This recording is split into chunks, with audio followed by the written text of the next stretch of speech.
রক্ত যখন দিয়েছি, রক্ত আরো দেব, জীবন দেব।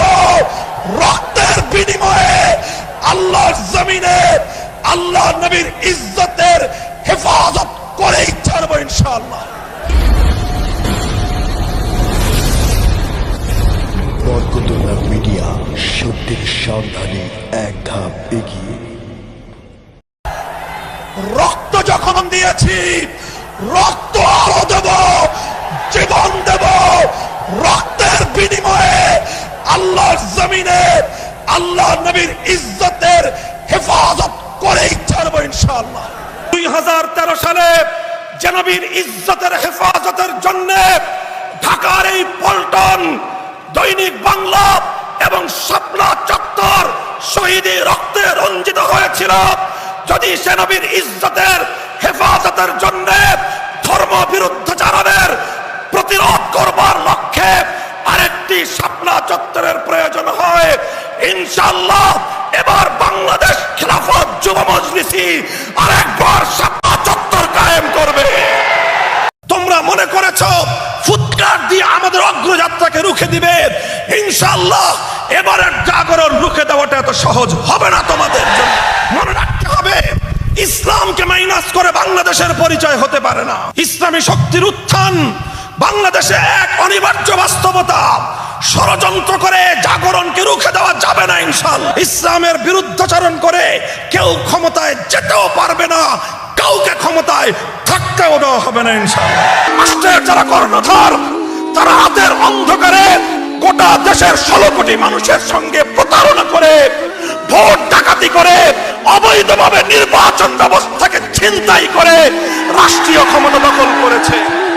স্পষ্ট ঘোষণা হলো, নবীর দুশ্মনের কোন ধর্ম পরিচয় নাই, নবীর দুশ্মনের কোন রাজনৈতিক পরিচয় নাই, নবীর দুশ্মনের কোন গোত্রীয় কোন বংশীয় পরিচয় নাই।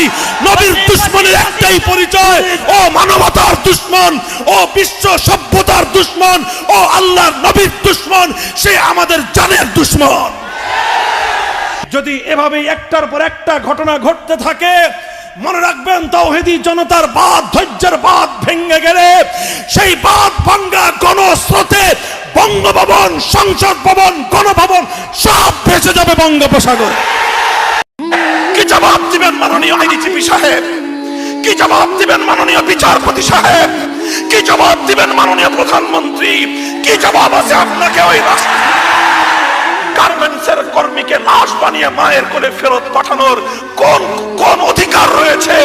আপনি যদি দায়িত্ব গ্রহণ করেছেন, নিরাপত্তা দিতে যদি ব্যর্থ হন, তাহলে আপনি সসম্মানে গদি থেকে ছেড়ে যান।